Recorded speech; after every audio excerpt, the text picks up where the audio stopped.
Hello, ladies and gentlemen. My name is Sam64, and welcome back to the RoboCast, episode 7 of the 2018 BattleBot season. I'm joined alongside, as ever, Steve, the American Killjoy. and we're joined by two special guests for this episode, as ever. Guest number one, introduce yourself. Hi, I'm Craig, and I built Predator. He did build Predator, indeed. Welcome. It's been 2 years, pretty much, Craig, since you've been on here. How's it been? I've been great. I mean, you had two of my teammates on and didn't invite me on. The last robot was one.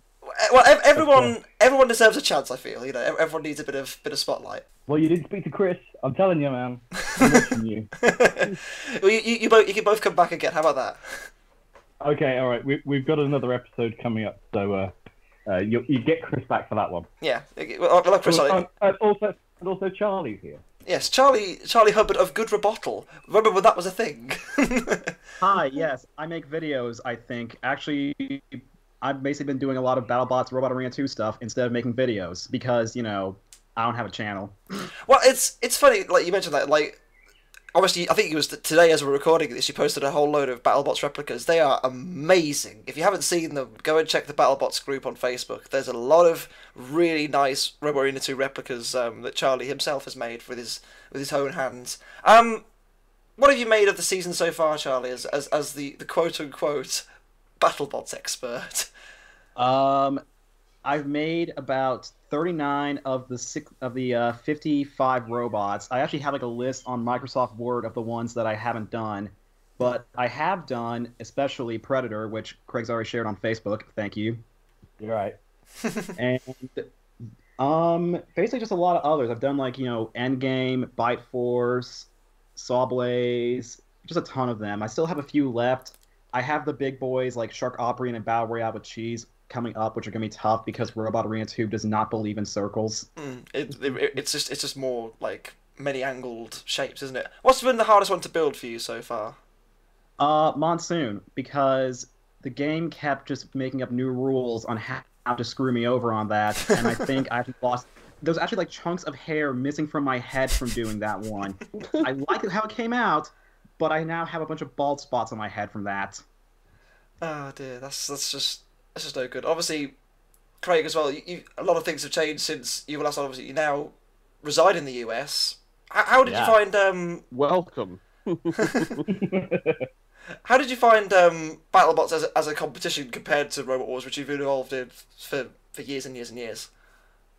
Well, I mean, back when BattleBots first started, they did this thing where they were looking for people from the UK to come over, and I think the only two that got to go at that point were Razor and Kilohertz. But I had my hat in the ring at that point. I was like, I want to come. I really want to come. But at that point, I was like, I think 13. And the robot we had was a super heavyweight for Series 3. So we would have to have shifted a lot of weight off it to get it down and then get it to America. So it's been great to finally be involved. Also, it's a sort of a long time coming for you, isn't it? You've I remember. Yeah, I remember us chatting at Series 9. You had the CAD for Predator there at Series 9 of Robot Wars, and we finally got to see it, which is great to see. Yeah, I mean, it evolved a little bit since Series 9. It was originally called Fenrir, and then the producers said that little kids won't be able to say it, so they decided they wanted something that was easier to say. So they went with Predator. When I probably spent the rest of the time going around the pits signing all the autographs as free candy. So.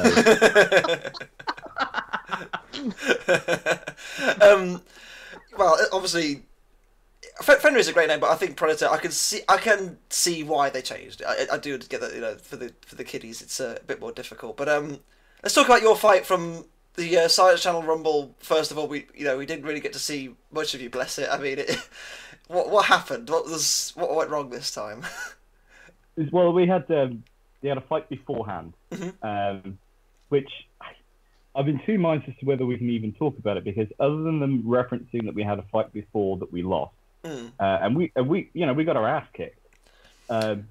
We lost the wheel guards completely, all bar one wheel, so we were down to one of the four wheels. So we got a good hiding in that fight.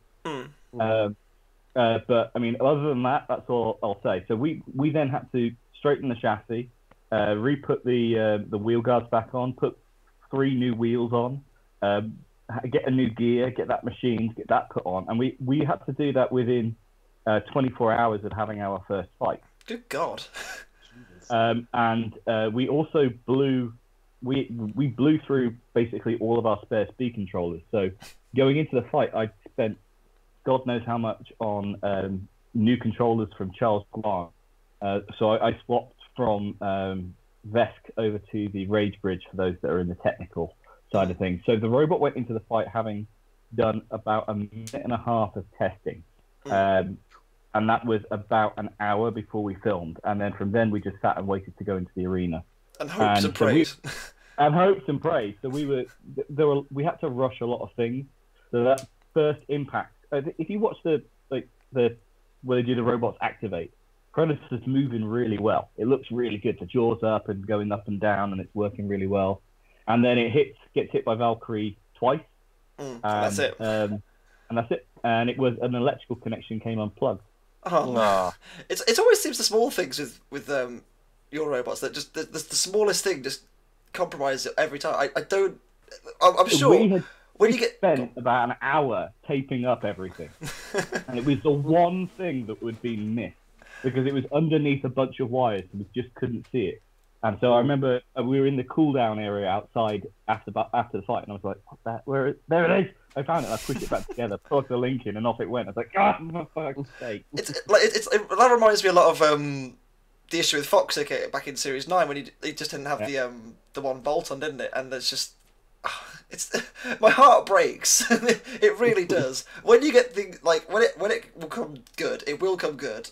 It's gonna be amazing, and I can't wait for it. It's just there's a small, every time there's a small little hurdle, but I suppose that's robot fighting, I suppose, isn't it? It is. I mean, the problem is the preparation. We tend to go into competitions vastly underprepared. BattleBots has been the shortest turnaround for any TV show that we've done since they started doing the reboot. It was only about 5 weeks from the get-go. And all of the day that I arrived in the US was the day I got a phone call asking me if I wanted to be involved in BattleBots. And who says no? I mean, come on. Yeah, true. In hindsight, I should have said no because all of my stuff, all of my tools, Foxic, and everything was still in the UK. So I had nothing. I was living in an apartment in Nightdale in North Carolina. I'm like, wow, I've got nothing. So we're going to have to ship everything from the UK and then ship it to BattleBot. Did it get lost as well? FedEx basically, we had the 4 storms in the Northeast, and it basically it meant that FedEx weren't shipping anything. And that happened right at the worst possible time. It was like, I need this in North Carolina today, because that means I've got 2 weeks to get it ready to go to BattleBot. I'm like, yeah, no problem. And it finally, we had to divert it from North Carolina straight to California because they delayed so much. And it was actually delivered 2 days before we arrived for filming. It's just... So it was in transit for nearly a month. Good Lord. I can't fathom the amount of stress that must have been. It must have been ridiculous. My hair went from being a lovely golden brown to being a very dark shade of grey. Oh no. You could say that you're a grey fox. Oh, maybe. Coming soon, Foxic Grey Edition. Obviously, it didn't quite work out how you planned, but did you enjoy your time in BattleBots? I mean, it's kind of a silly question, I feel, but did you enjoy it at least? It was great. It's a different type of atmosphere in the pit. BattleBots is a lot more relaxed, whereas Robot Wars, the first Series 8 was really relaxed. Series 9 was a bit more chill, and then Series 10 was super competitive. Nobody was sharing information. Very few people shared parts. Oh wow! It was a very different atmosphere in the pits for Series 10. So going into BattleBots, I was like, it's going to be Series 10 all over again, and it wasn't. Which is great. There were Nerf wars, so there were a load of Nerf guns, and it got really fucking annoying. I imagine it would do. I want to bring the other two in briefly. What did you think of the? I think this is probably the best special rumble we've had so far. Of the, I think it's 4 we've had now, isn't it? Yeah. Yes. Yeah, I think this is probably the best of the 3. Valkyrie, in particular, seemed fairly impressive. I'm surprised it managed to lose its untelevised fight. It seemed quite beefy. Valkyrie is definitely one of my favorite of the, I guess you can call it the MIT gang of bots out of the 4, with SawBlaze, Overhaul, and Brutus. Mm-hmm. Especially considering I believe in the power of the Undercutter. I believe in the Undercutter Master Race. But I will say this. I got to give massive props to Balesphere because that thing just would not die. Like, all 4 wheels were gone. It was chewed to bits. And then you just have Earl there was like, come on, keep going. I ain't dead yet. I mean, in fairness, the wheels was... You can even see little, like the fittings where the wheels were going on the front. They were still spinning round. It wasn't as if the machine was dead. It just couldn't move anymore. It was great stuff. Steve, what did you reckon of the Rumble? It was beautiful. I mean, it was cool to see Valkyrie actually work. Balesphere, I mean, we take the piss out of it quite often. Well, it's a machine that's it's very simple in premise, but like it's function over form, I suppose, is the way to look at it, isn't it? Yes, and that's not always a bad thing at all. Sometimes it's just better to have something that really works continuously. I mean, as is seen, it just doesn't die. But yeah, it's definitely one of the not one of the, oh my gosh, it's definitely the best untelevised Rumble that we've seen so far. That much I can say. I would agree. And Craig, it's very unfortunate, obviously, that you didn't... Would you have fancied your chances had Predator keep going, or what do you reckon? Well, how good is Valkyrie, do you reckon? They cut the bit of the interview with Leanne where they were talking about the damage that was done from one hit, other than the 2 hits, that it got on Predator, and that the motor mount and the weapon mounts were off on Valkyrie. So if Predator had carried on going, we'd have killed it just by ramming it. And then the actual plan going into it, we were going to have a bit of fun. I was supposed to drive in behind Balesphere, bite onto his butt, and he was going to drive straight over Valkyrie. So he was going to run around the arena with me holding onto his ass. That was the plan. But he bailed straight away, went straight for them. I was like, no, you're supposed to sit and wait for me to come and get you. You see me kind of hesitate at the beginning. I was like, wait, Earl, get back here. But,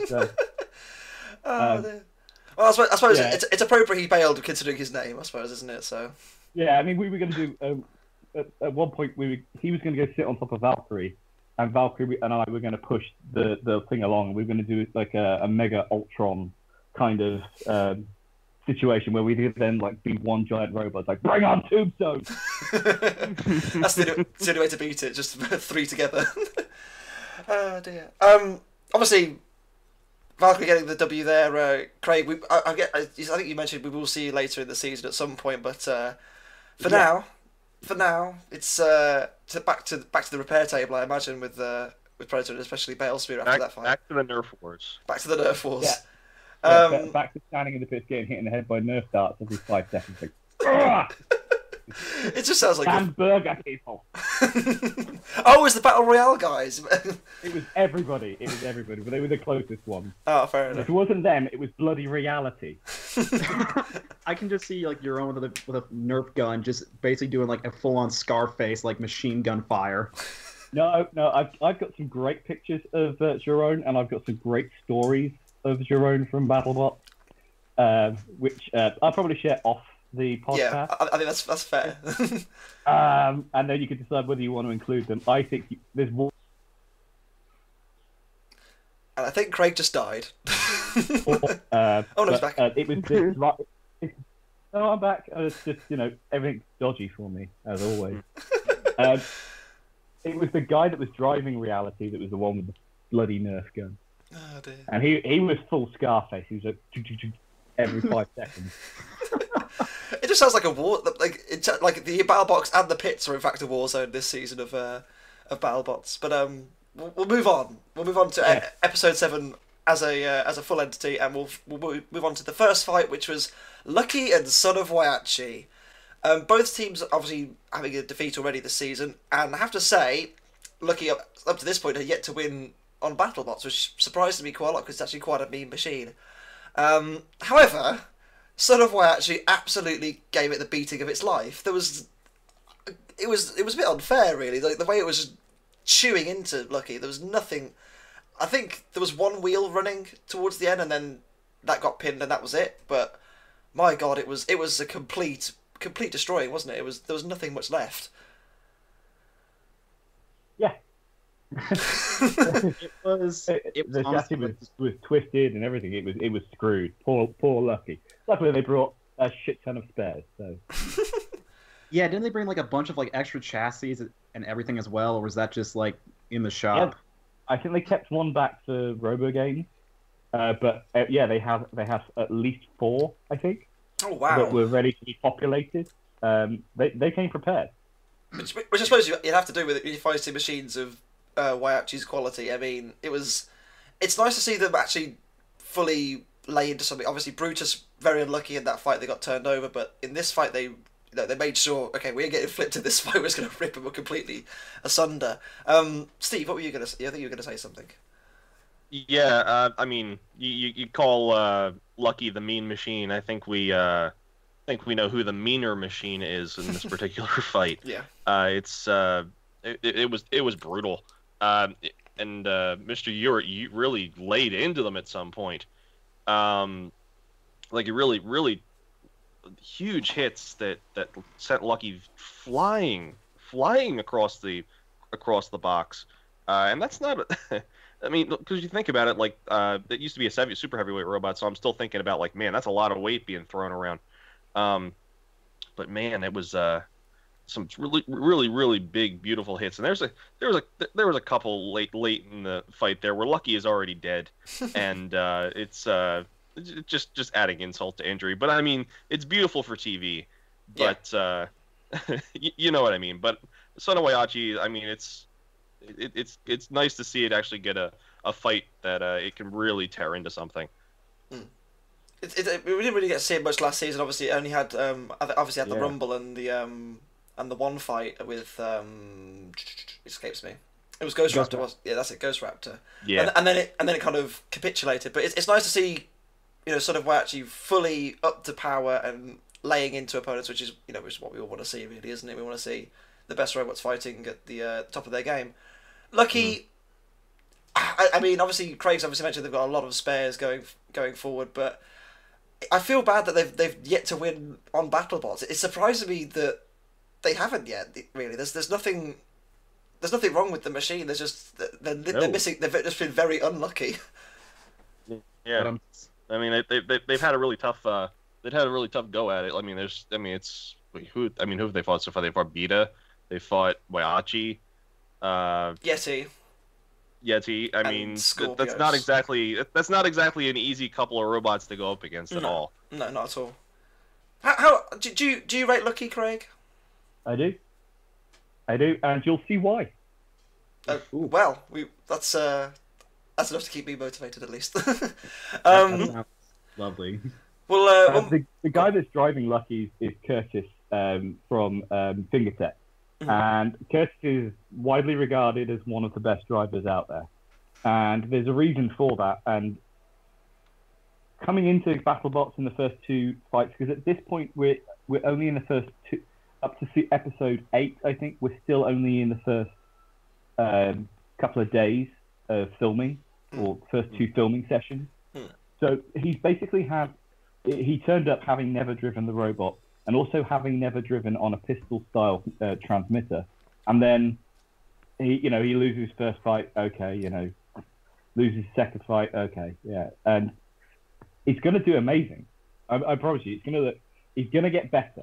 He gets a bit more practice driving it, and he gets a bit more time in the arena, and there's a couple of really good fights coming up. It's really good to watch, and I highly rate it. Good. I'm looking forward to seeing how Lucky gets on going forward.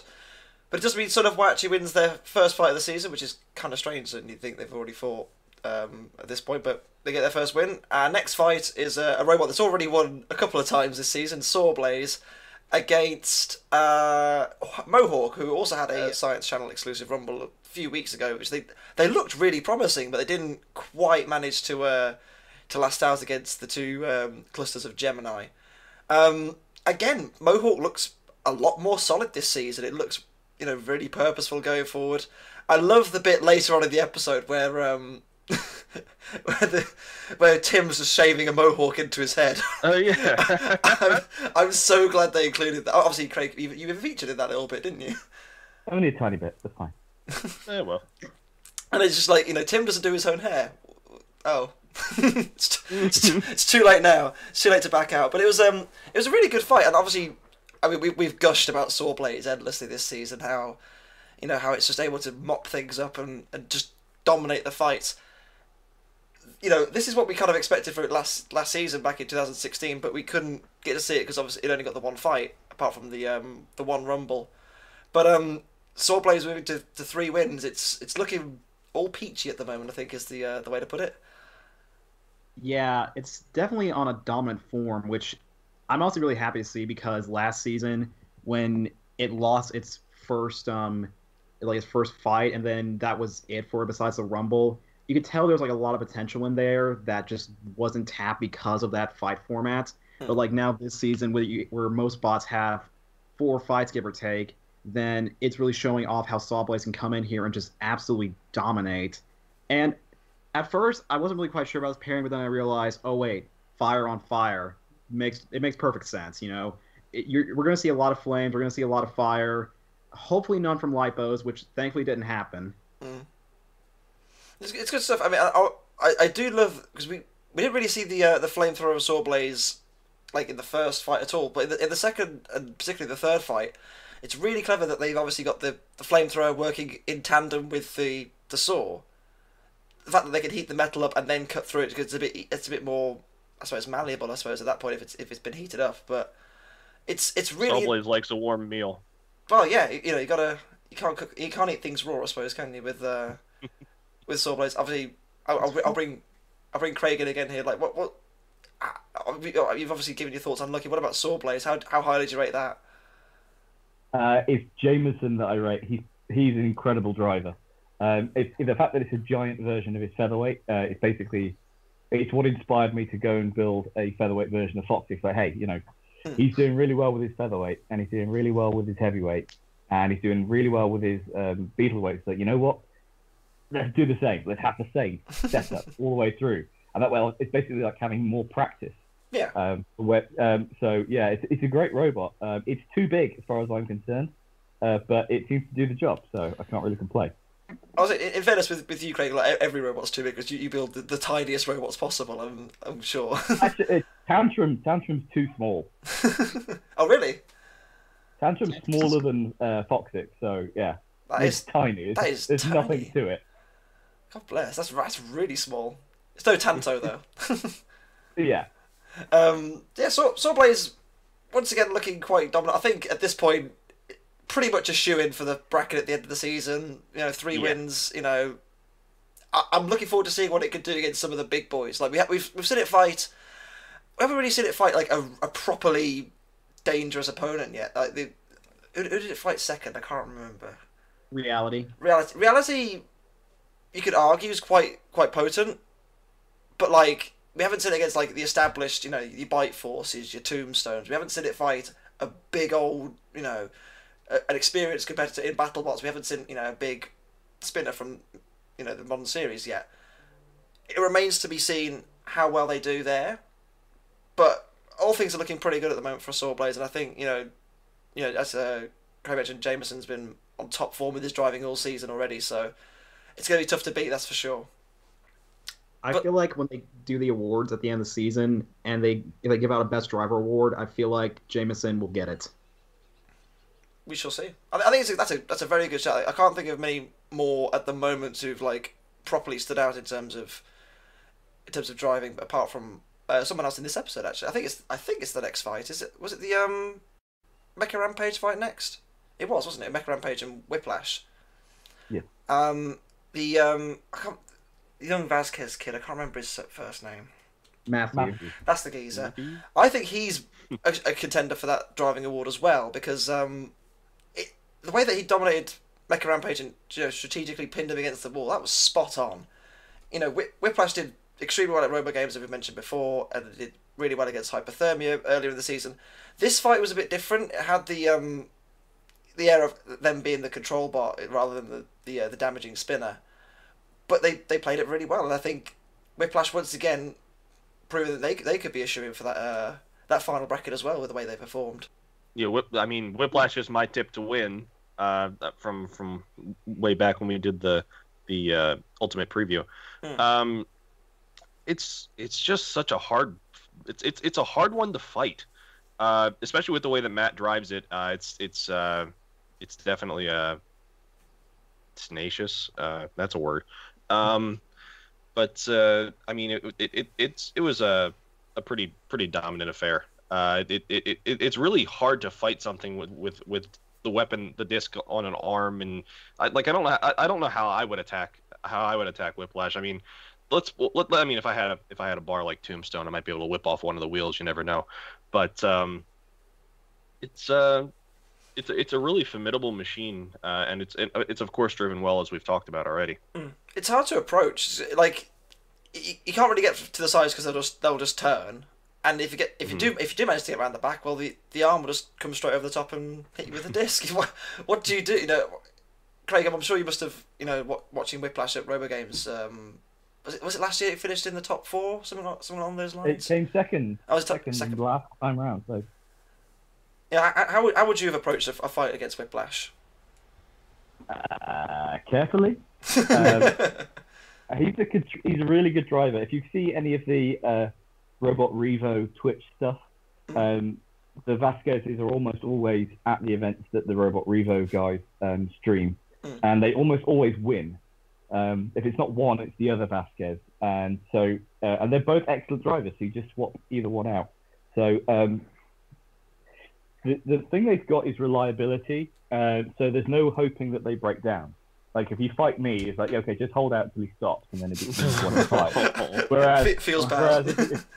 Don't. It's my own doing. But when you fight the Vasquezes,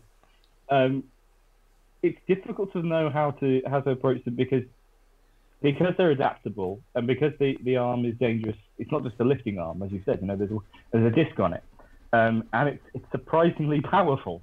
You're like, well, how do you approach it? The best way to go is to. You can never say I'll aim for the sides because you'll never get the sides. The best way to go is head on straight at them at everything, and just hope that A, you're lower than them, or B, you can get lower than them, and see that you survive the first strike. It just seems like it's just such a well-rounded machine that there just seems to be very little that's weak for it. What can beat it? I think one thing that I noticed in this fight that I think could be definitely a good indicator of like how they get perform later on.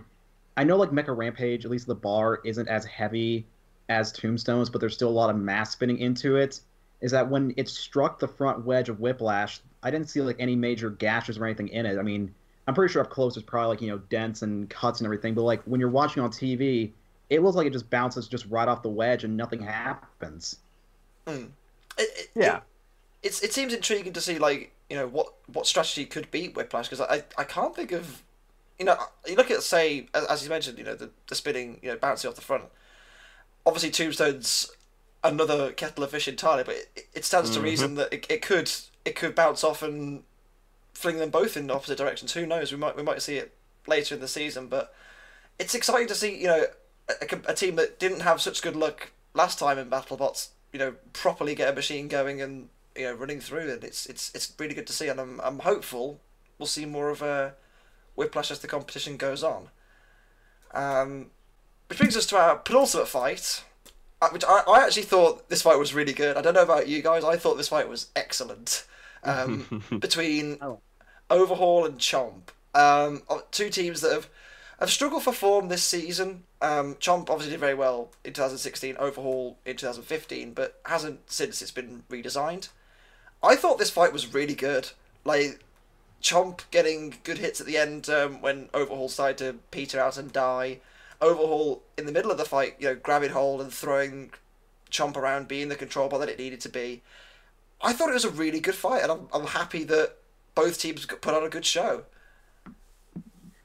It was nice to see Overhaul actually come in and perform, because I feel like the last couple seasons it just hasn't been able to really achieve what it was capable of. Because the thing is, with Charles Guan, is that Overhaul's a design that has a similar sort of lineage like SawBlaze, where it had a featherweight version where you can refine and sort of get it down to a science, and then translate that into a heavyweight.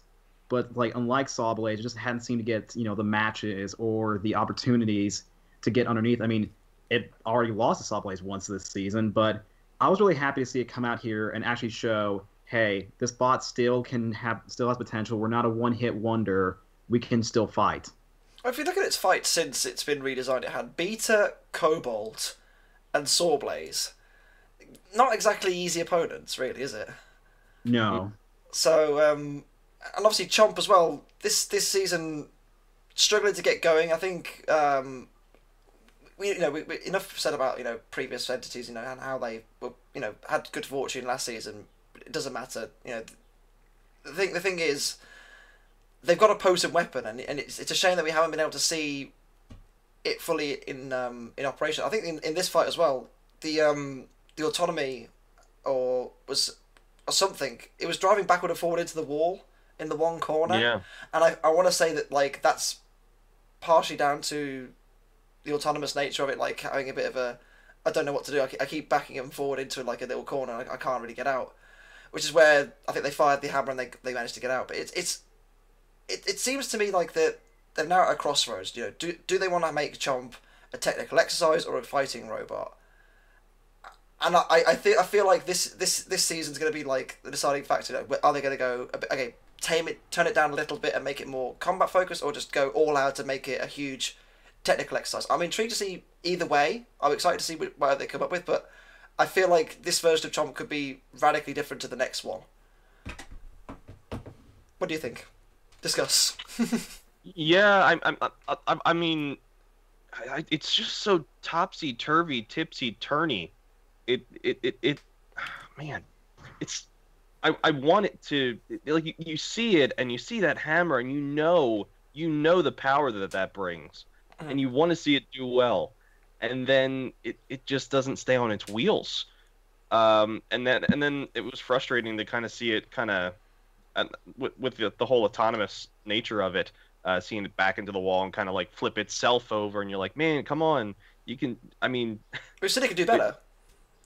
Oh yeah, of course, yeah. Absolutely. I mean, it clearly has the potential, because it made it to the quarterfinals of last season, and I don't know if that was all on luck. I mean, it's definitely potent. It's I mean people talk about them, whatever. Anyway, I will ask what Craig thinks about this, because I could be just talking a whole load of gibberish here. I'm not pretending to be an expert at all. What do you think, Craig? I think that they need to make a decision really on the future of Chomp as to how automated they want it to be. Next, if you speak to Ed Hoppett from Storm 2 is having some automation put into it, and these are things like the self-writing is basically, instead of having to do it, it's just a button. You press, gets looked over, you press the button, it'll do its self-writing sequence and get back over, and then the controller is back to normal. And the weapon on it works in a particular way that it can either come up really quick, or it can come up as punches, so it can keep hitting. So it's depending on how it's inputted. So that's one way of autonomy. The way that Chomp is doing it is they're letting the robot make the decision. So it's like, okay, I'm pointing my front at this robot, but it's not doing that. It's doing a keep away thing, and keep away isn't going to work because most robots are faster than Chomp. Chomp is not a particularly quick robot, and I think that's probably the issue that it has with Overhaul. Is Overhaul is just too quick for its automated system. So I think they're relying on the automated system to do the work when they really need to be kind of working with the automated system instead of one or the other. Integrate them. If you take an engineering example, the British Air Force moves from the Tornado fighter jet, which was really difficult to fly, because there was far too much to do, and switched over to a more automated system in the Eurofighter. And the Eurofighter, I think anybody can get in and fly. It's that simple. And that's what they wanted. So I think they're trying to fight two systems, and I think they need to integrate their automated system to their manual system. And if the automated system complemented the manual system, it would work a lot better. And it has the most powerful hammer in all of robot combat, bar none. It's incredible. Like the way it just like shakes the whole floor almost when it strikes the ground. It's incredible, and I do think that Chomp is genuinely one of the most interesting and exciting BattleBots out there. It's just it just seems to be lacking something. I don't know what it is, but I want them to do well. I really do. I root for that team a lot, but there just seems to be something missing, and I think almost like last season was like almost the perfect blend, and this season they've gone a bit too far. They need to just like strip things back a bit and almost a bit more simple. Who knows? We'll have to wait and see what the future holds for Chomp. I actually go on. Oh, sorry. No, go on. I was gonna say I had a thought, like a burning question, and y'all can correct me on this, but okay, so the way they like do pneumatics or like with like CO2 in America is different than how they do it in the UK, right? Mm-hmm. I'm wondering because Chomp's powered by I don't know, like Chomp's hammer's powered by is it like CO2 or is it like something else entirely? It's nitrogen. Yeah, nitrogen powered. Nitrogen. And isn't that like something that Bronco uses as well? Like, using the nitrogen. All of the pneumatic bots at BattleBots use nitrogen. Right. It's a regulation. Okay. So for me, I feel like that's part of the reason like why you see bots like Chomp being so tall and bots like Bronco being so long is probably because of the size of the tanks versus what you may see like in bots in the UK with like bots like Eruption where it could be a bit more compact. Well, the bottles are about 14 inches long, so they're actually much smaller. Oh, so they're actually at a higher pressure. It's the fact that Bronco is so big and the fact that Chomp is so tall. They're design choices. What you see inside Chomp, you can see they basically made a steam engine or something that looks like a steam engine, and it's like let's just pile stuff on top of things. That's great, but but actually the center of gravity is super low on Chomp. It's just that it is so powerful that it is throwing itself before it's losing a lot of power by firing the hammer. It's incredible. Like as you say, the amount of power it has, it's just flinging itself all over the place. I think because I know the arms that support the hammer, they warp as well, don't they? I wonder if that's affecting it as well. Yeah, probably. Okay. So that makes sense at least. Okay, because that was like a burning question I had for a while. It's like it was that difference in the way they had pneumatics. Would that be like the reason why it's so big? But okay, that makes sense. That makes sense. All right, I can now sleep at night. So Charlie's lifelong ambition has been fulfilled, and we'll move on to the main event, which is Bite Force and Endgame.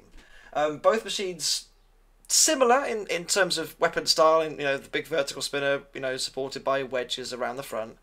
I thought I was so for a second I was so disappointed because I thought Bite Force was dead in one hit, and I was like, oh no, really? Yeah. Another There main we go. event. Yeah. Another main event where it's just one and done. I thought, come on. And then see, Chris and Kenny started saying about how Jack was quite, naive and didn't go in for the kill. I don't think he could. I thought his disc was broken. And that's why I think he didn't go in, because he just wanted to leave him and hope it was dead. But I mean, what a great hit that was from Bite Force. Yeah.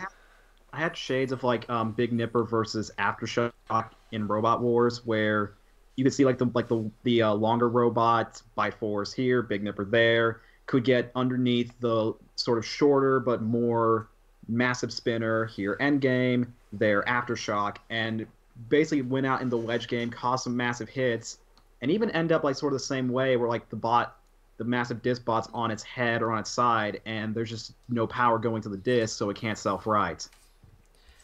But was there an issue with Endgame's weapon after this, Craig, or not sure? I'm not really sure. I didn't really spend much time with them, even though they were quite close in terms of their location in the pit. I was directly in front of or behind, depending on your how you look at it, Bite Force, and Bite Force basically it came back and they took the batteries out and were ready to go, and then they checked the radios like, why the hell has that happened? But I don't remember it being stood still for that long when I was there, because I was nearby and I was watching. I was like, he was like, it stopped and Paul moved and he did something on the radio and it came back. It didn't seem like a minute or so. Like it felt like on the show. Yeah, So it felt like an eternity. Yeah, but it was really like you could see Paul go. He lifted up his transmitter, which is something we do from the 40 meg and 75 megahertz days, where you lift it up, go, I need more signal. And he kind of did that, and then he went, I've got no signal, and then he rebooted the system, and it worked. And it's like, oh, that's okay. But it happened kind of like that. It's like a couple of clicks, and it was ready to go again. And then there was that big hit. Yeah, Endgame. I thought. I think in that fight they went in a bit too hot, and I think they could have quite easily won it. It's just that I don't think they could. Bite Force is something special, man. It's, when we did the preview at the start of the season, we thought Bite Force is going to be there or thereabouts, but they've really started to put a run together. I think Bite Force could be looking quite good towards the end of the season. We'll have to wait and see. I want to hear Steve. Steve, talk to me. I love to. But yeah, that was 2 huge hits in this main event fight. It's the one that I thought knocked out Bite Force, and we would have been disappointed if it had ended that quickly. And it did seem, I do agree with Craig, like the whole fact that it felt like it was just like they were really having trouble. It looked like they were dead. The way it was edited, it seemed like such a long time. We're like, oh great, here we go, another main event fight that's going to end in like 2 seconds. And then Bite Force came back to life, and then it laid into Endgame and threw it over, and that was it. And I think the way that it was commentated, the commentators were surprised that that Endgame didn't lay into Bite Force, but I think it was the fact that either I really would like to know if their disc was or was not working, because I saw that too, Sam.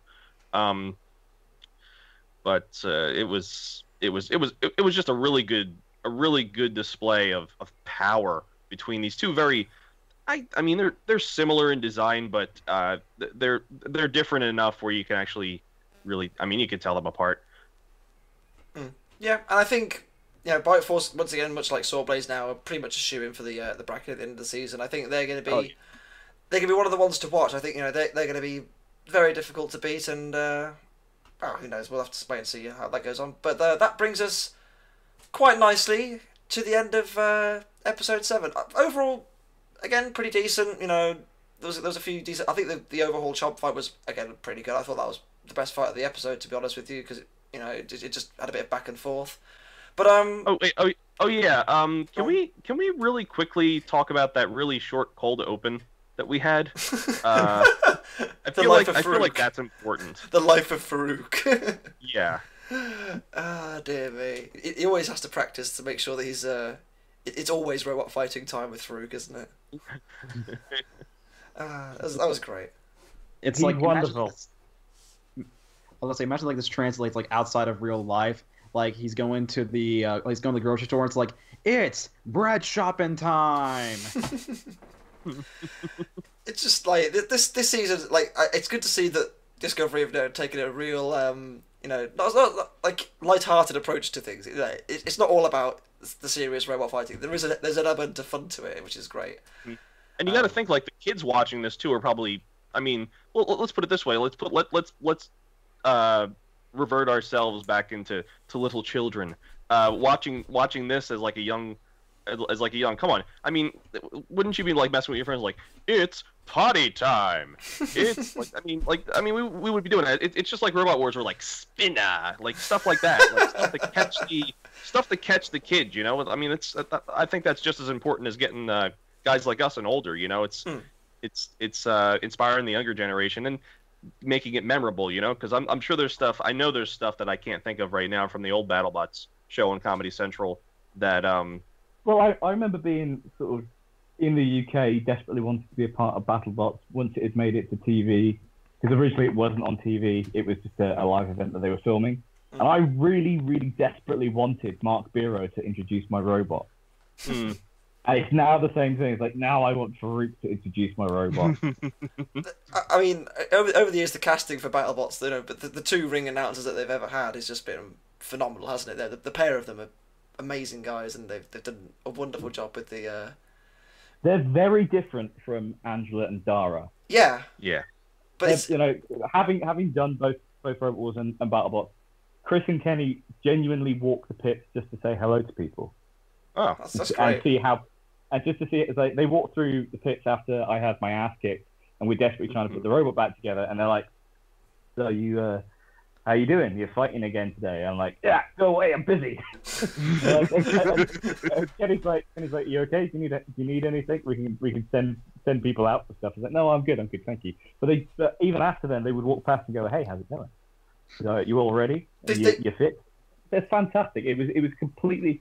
It was genuine as well. It felt genuine. It didn't feel like they were wandering around because they were told to. They'd be walking around, saying hello to people, asking how they're doing. And I think that comes from Kenny's UFC stuff. So when he's done the commentary and stuff and the pundit stuff on anything UFC, he wanders around and he talks to the guys who are about to fight and stuff. And he's like, "Yeah, how you feeling? How's it going? How are you up to?" He's just a genuinely nice person. And it's the same for Chris. Chris probably more so. I love it. They're absolutely amazing guys. It seems like go on. They've been looking forward to. I think it's cool, like to hear that, because it seems like they've really been looking forward to the show coming back. And it's kind of like soaking it all up and like being around the teams again. I mean, it must be really cool for like an outsider looking in, seeing all this wonderful technology around you, and just seeing all these people working on these monsters. And jeez. I remember watching a video of Kenny driving Chomp around, and I think the one way to get somebody into robot combat is to get them to drive a robot. And I think ever since then, it's just been maybe a secret love, you know. It seems to me like the more that they've done it, like the more invested they've become. Like back in season 8, you didn't really get to see much of them interacting with the teams, whereas now it seems like they're properly. Almost into it. Yeah, they're loving it, which is it's what you want to see. You want to see a bit of passion from the presenters on their show, you know, and I think that's one of the main things we've seen. But guys, thank you very much for joining, Craig and Charlie. Huge thank you. Finally, I managed to get you both on, and absolutely have to have you back on again later this season. It's a must. Oh hell yeah! Yeah. Anyway, I've been SamAlert64. I've been Steve the American Killjoy. And we'll see you next week for the 8th episode of BattleBots 2018. We'll see you then. Bye-bye.